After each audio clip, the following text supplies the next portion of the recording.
Hello, everybody. It's Mark Ling here, and I've got with me a guy, Greg Hamlin, who is a really special guest. He has gone through a lot of financial turmoil over the years.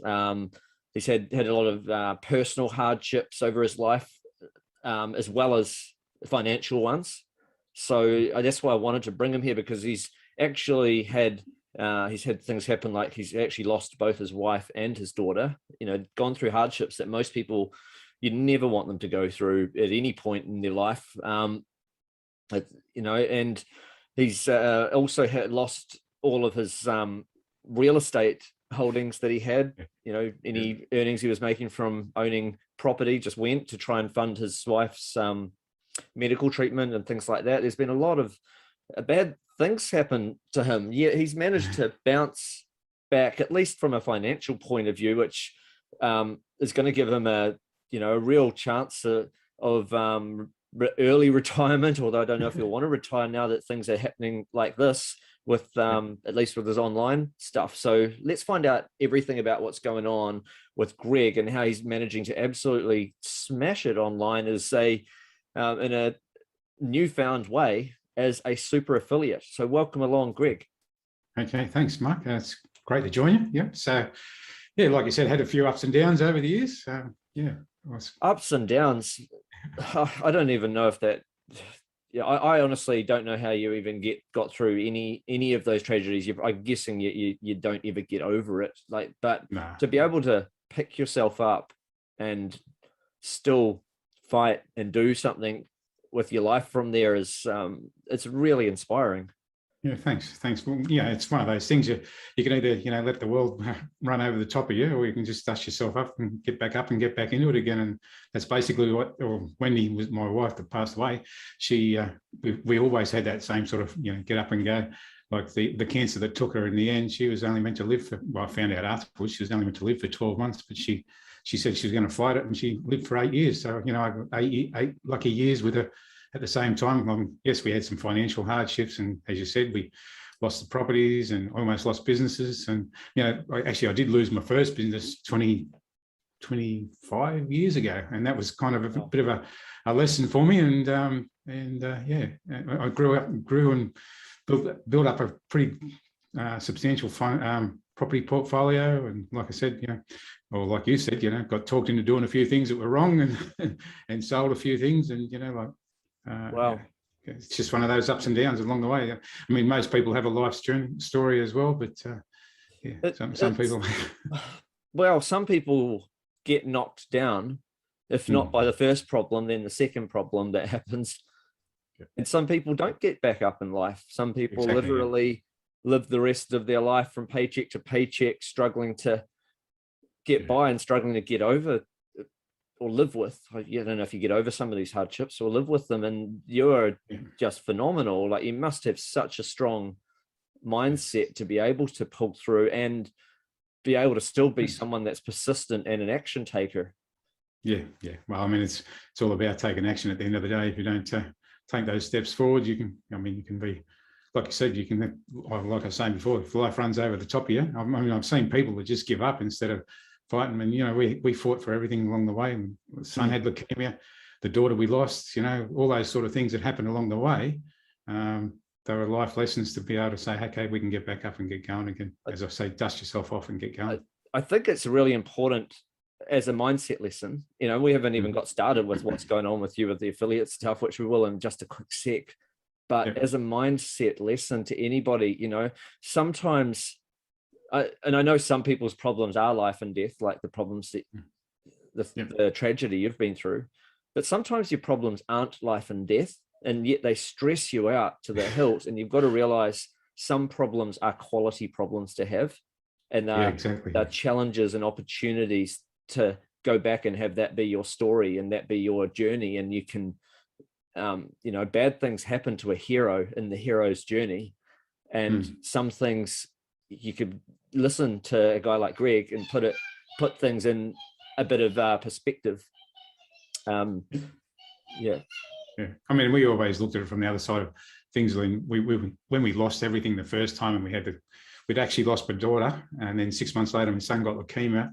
I put a manager in the business. We lost the business. We're sitting in emergency housing up in Canberra going, you know, at least we're not as bad as other people, you know, we're still alive, we're not, you know, and that sort of stuff. So, you know, it's again about how you look at it. And, you know, you can always find, in my opinion, you can always see there's always people doing it worse than yourself. And we always looked at that, not saying that was a driving force, but we're saying, shit, we're lucky, you know, we had cancer. There's people that don't have cancer that don't get support, they don't get any help. You know, we actually had some help where you know, we ended up in emergency housing. It was because of the Cancer Foundation that got us into that. And yeah, like I said, I mean, like you said, no, you know, other people just run away. It is a rare attitude, but it is one that's super important, though, being able to still be grateful for the good things when things aren't always going the right way. Because it's so easy, because the human brain is remarkable. It tries to protect us. And one way of protecting us is to make sure every time something goes wrong, not to forget about it so that you fix it. Problem is sometimes you go on overkill and you dwell on only the negatives. You could have positive things and negative things happening in your day, but to actually stew over and rethink the same thoughts over and over again, and never stewing over all of the positives like you do, that can set you down a really bad path. But you keep talking about it. Oh, we were grateful for this, or we were, you know, lucky about this, and some people won't even notice the good. And that's the thing. I mean, I look at the stuff that's happened even in the affiliate marketing journey. You know, there's been days where you sit there going, shit, why is it not working? You know, what, you know, and then all of a sudden you just go, okay, right, let's just, what have I got to do? Write another ad, do another thing, just take the steps to get yourself moving forward. And that's how it's done. Your best day so far is $8,311 so far. And you're making a really, really decent living now off this affiliate stuff. How did it feel when you really noticed that, oh my goodness, I've got a handle over this, I really know what I'm doing now, and then you were able to scale up to a day like that? Yeah, well, the funny part was, it was, you know, you're looking at it going, you know, you could hear all these other stories about other people doing it and that sort of stuff, and it was like, gee, you know, it's got to happen. Then all of a sudden it was just, because it was so easy to scale in this process, this program and the process is so easy to be able to scale. It was just like, bang, I've got a winner, double it. And it was just amazing just to be able to sit there and go, okay, right, this is working. And you could, instead of just seeing other people get it, you could actually smell it, feel it, touch it. I actually rang a mate of mine on the Friday afternoon, because it was I think it was the Friday before my $8,000 day was a $2,500 day that actually had $1,500 profit. I'm sitting there going, refresh, is there another sale? Is there another sale? And I'm sitting there having a beer, talking to me mate about, this is more addictive than anything else. You know, it's like gambling, but you know, when you're having a successful day like that, it just changes your whole. Well, you know, you can feel it, you taste it, you know it's there, it's real. So, yeah, I mean, like gambling, but not really. No, it's not gambling. I'll kind of explain it to people just a little bit and see if you agree. It's kind of like you test this thing and it may or may not work. You test another thing, it may or may not work. You test this other thing, it might break even. So you spend money, you're breaking even, you're almost there. And then you test the thing and then you've gone backwards, you're losing money. And then you test this thing based on this and suddenly it's making a profit. And then you test this other thing and bam, it's making you double your money back. And then you try to double the income on it and you go, oh, actually it doesn't hurt to keep spending more and more. To a certain point, you end up making more returns because it is actually predictable. It's kind of like how somebody advertising for their local gym on, say, I'll just make up radio station names, 91ZM, C93 FM. They advertise on the sports station, they advertise on the political news station, and they find that because they track which station, they track it by giving different coupons to different people who go through like 50% off if you quote the coupon, blah, blah, blah, blah, blah, when you turn up. And they find that when they advertise on the political station, for some reason, they make double their money back. They get double the money back from new gym members for every dollar they spend. And they only spent $1,000 on ads. Now they spent $5,000 and they find, oh, we get, what do you know? We're still making double our money back. It's not gambling, it's testing. It's testing to find where the audience works, and then you spend a bit more within that space. And it's kind of like that with online stuff though, right? Stuff, yeah. I mean, yeah, I probably used the wrong term, gambling. It's like sales. I mean, I used to do sales years ago in the other businesses and stuff like that. I did sales, and it, you know, when you make the deal or do the deal, it's just gives you that you know, rush that, hey, look, I've made it, I've done the deal, it's a good deal. It might have been a $500 product, it might be a $5,000 product. This is the same thing. It's like you've made the sale, like you said, you've tested and you've worked, and now it's working, and you just hitting the refresh going, okay, you spend $1, make $2. It's simple maths. It's business though. All business is based on trying to find leads, which is your traffic, and in this case it's online leads, online traffic, buying traffic through YouTube ads. We'll talk about that in a quick sec. So it's all businesses are leads times your conversion rates times your average dollars per sale, and times average number of sales per customer, but in its shortest form, leads times conversions. And you just minus the expenses. So leads, and then you're just trying to see, are you converting enough sales to cover the ad costs? And in places where you are, because the ad is just right, it makes you just keep spending more to make more. It's some people look at it as like, that doesn't seem right. You know, if you're doing it, why isn't everyone doing it? Everyone is doing it. Well, not everyone, but YouTube made $7 billion last month. $7 billion in advertising.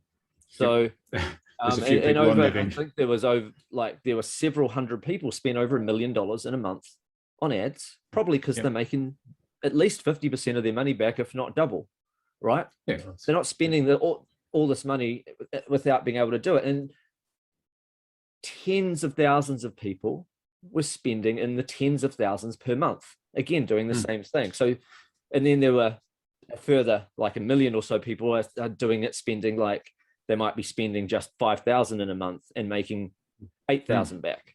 It's still working at all these different levels.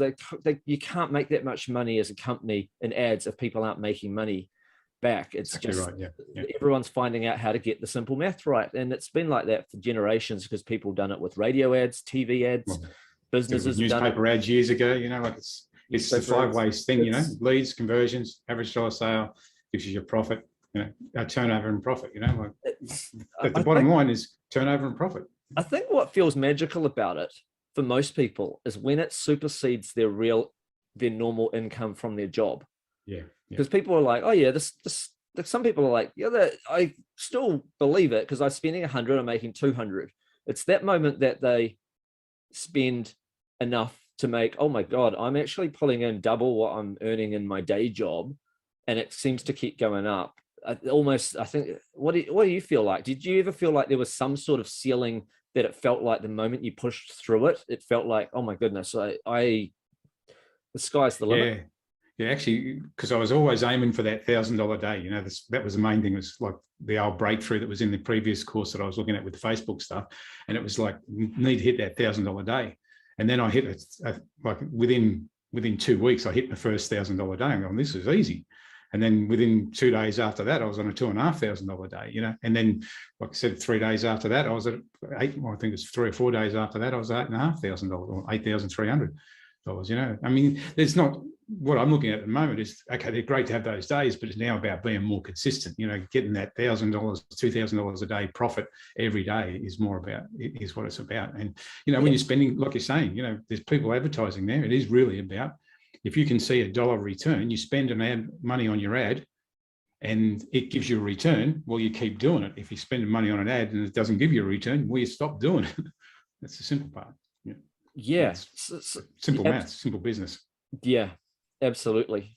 And you're a human being like anyone else. So anyone watching this is a human being like anyone else. And some people sometimes think that other people are superhuman. What would you say to that? Like someone watching going, that's all right for you, but you're superhuman, or you've got just some special ability or something about you. Like, because some people just they don't realize that if someone else can do something, they can too. What do you think about that? Well, I feel that anybody can do anything. At the end of the day, you know, like we're all, you know, I've actually seen people in this group that are actually in third world countries making more money, than what a lot of people do in a lifetime. It's crazy. So I believe anybody can do it. We all come from the same thing. We all start at the same sort of area, maybe in different cultures and different things, but everybody's got the same opportunity. And I think the biggest thing is the 6 inches between the ears is the thing that'll either make you or break you. You either fix that and get yourself moving, or you can sit there and go, oh, somebody else, they've got the silver spoon. I'm a mechanic by trade. I didn't finish high school. I've done a lot of crazy things over the years. I'm not the smartest tool not the sharpest tool in the shed, if you know what I mean. But I mean, I just get in and do the work. And that's the good thing about this, is it's just follow the bouncing ball. It's follow a process. I think also that's that growth mindset, though. You've probably heard of it, the growth mindset. Carol Dweck did a lot of research into this, a psychologist. Maybe you haven't read it, I don't know, but you seem to have that mindset where you just believe in your own ability to improve, whereas some people believe they have a fixed ability, so whether they can either do something or they can't, and that's when they fall over, when there's an obstacle. I bet it wasn't your first ad that led to sales. How many ads did you go for? Well, maybe it was, I don't know. How many ads did you go through before you were not just making sales, but making profit? Yeah, so I did a little bit different to what the rest of the group did. So it was said to do 3 ads and then find the winner. And if none of those win, do another 3 ads and do another 3 ads. So the first lot, I ended up doing 9 sets of ads in the first lot. Out of that, there was one that sort of took off. So then I started to model that around, and I built 3 ads on that and started to focus on that. So I probably did about 12 ads before I actually found a winner, the real winner. And then and that real winner, it's dwindled off a little bit now. So I'm actually just in the process of revamping that one again. And just it's just another little tweak of the thing again at the moment, and it'll be back up and running again. So it's all about testing. So you're doing all this at the moment then off one offer. So imagine what's going to happen when you're promoting 5 or 6 different offers, and you've tapped a few different wells, so to speak, or tapped a few different veins, as some people call it. So you've got a few things going. That's where you'll get that consistency by the sounds of it. Yeah, exactly. What would you say to any people that is around your age group then that's trying this? Because some people feel like it's only the younger people that are adaptable or can do this stuff, or they almost feel like you can't learn anything when you're a bit older.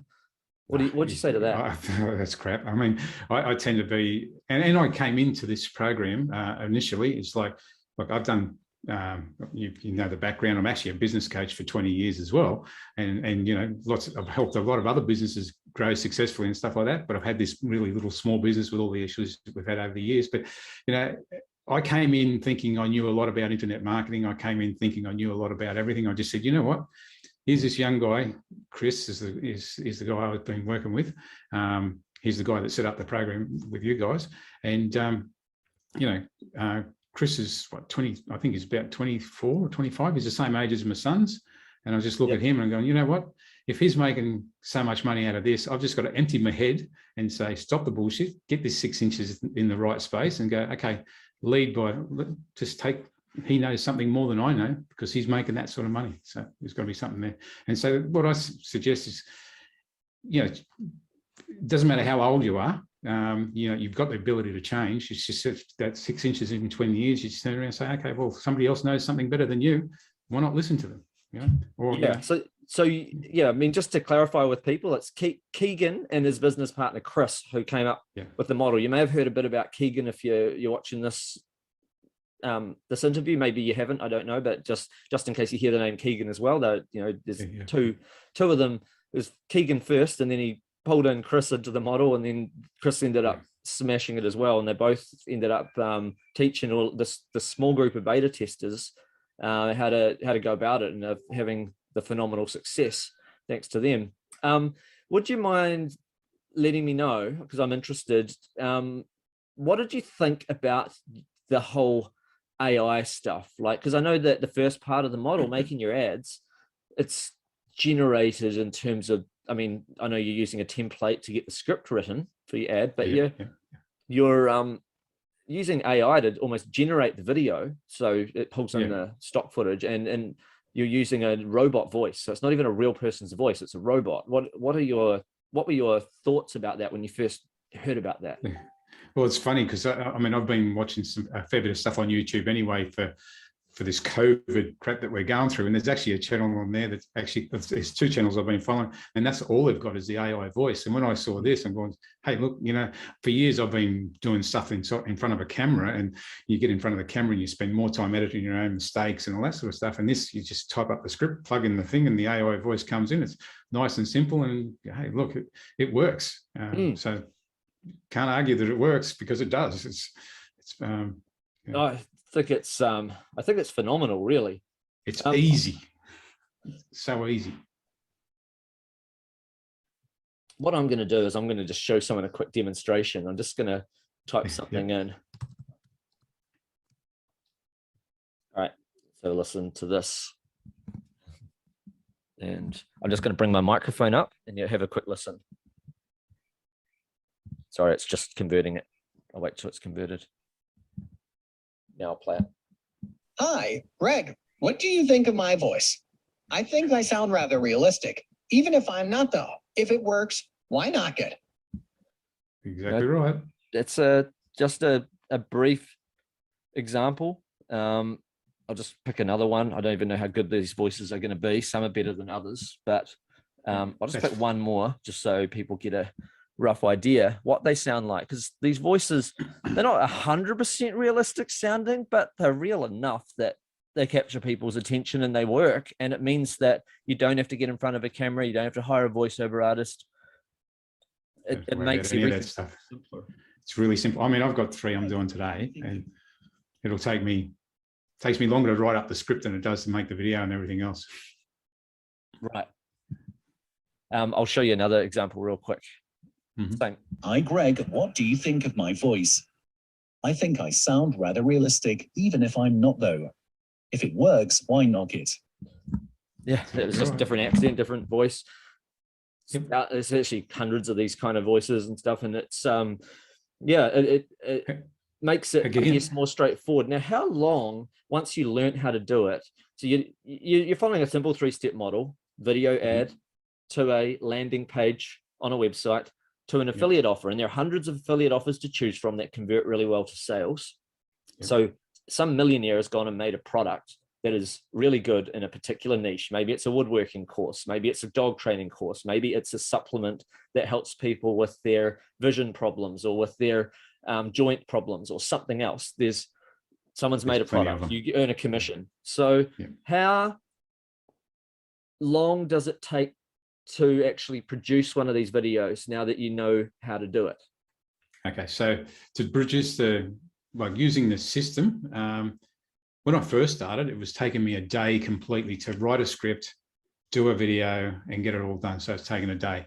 Now I can do 3 in a day. So basically it's pretty straightforward. I can do 3 in a day, write the scripts. There's not a lot of changes to the scripts that need to be done. The AI voices, now there was a change in the software.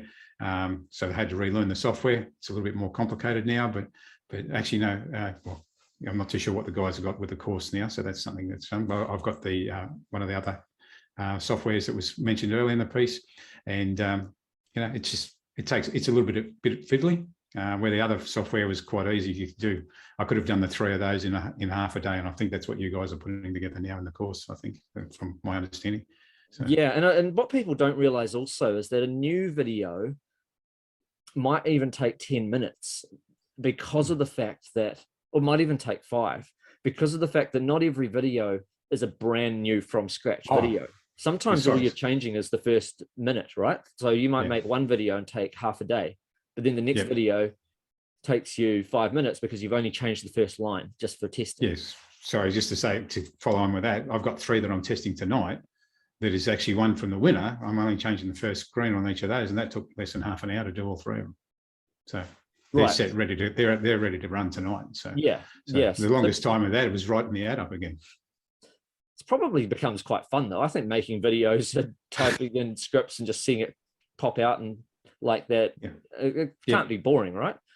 No, that part of it's fine. The part that's boring is the leaving Google to do its own thing. You know, let YouTube and Google do its own thing, because coming from the Facebook world before, I was playing around and touching it. You know, you're in there trying to, you know, rectify things, and that again, the AI is doing the work inside Google. So let Google do the thing. So that's the thing. You're just sitting there hitting the refresh button. just hoping Google's tapping the right parts of the audience, and it figures it out eventually. So it does. Great. Okay, so what would you say to anybody that perhaps is watching this but hasn't joined in on a free workshop yet to discover what this is all about? And let's say Keegan or Chris or both are on that workshop, and they're gonna teach the whole overall of the model and show a few things on screen. What would you say to motivate them to want to turn up and have a look? Well, if it's free to watch and that sort of stuff, you've got nothing to lose. I don't know how long it's going to be, but geez, you've got nothing to lose for something that's going to give you. I mean, like I was saying, I've been doing this for 20 years, and I think this is the best business model I've ever come across. I mean, I've worked with a lot of businesses, and so there's no.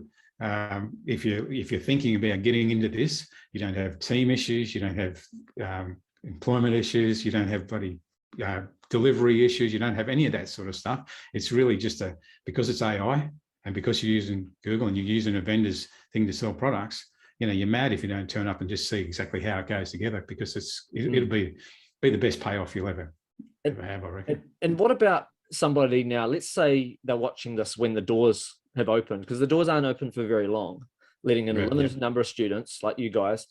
What'd you say to them about joining the program and about investing in yourself? What would you say about that? Well, it's a bit hard to say. I mean, I would say you're mad if you didn't, because at the end of the day, like I was saying, there is no better business model. It's simple. You don't have to get in front of a camera. You'd be mad if you just didn't dive in and just take the first step, take the plunge, because, you know, if you don't have a go, you'll never know. And you sit back in 6 months' time or 12 months' time going, you know, I wish I did, or, you know, nothing changes unless you change. So you need to take that first step.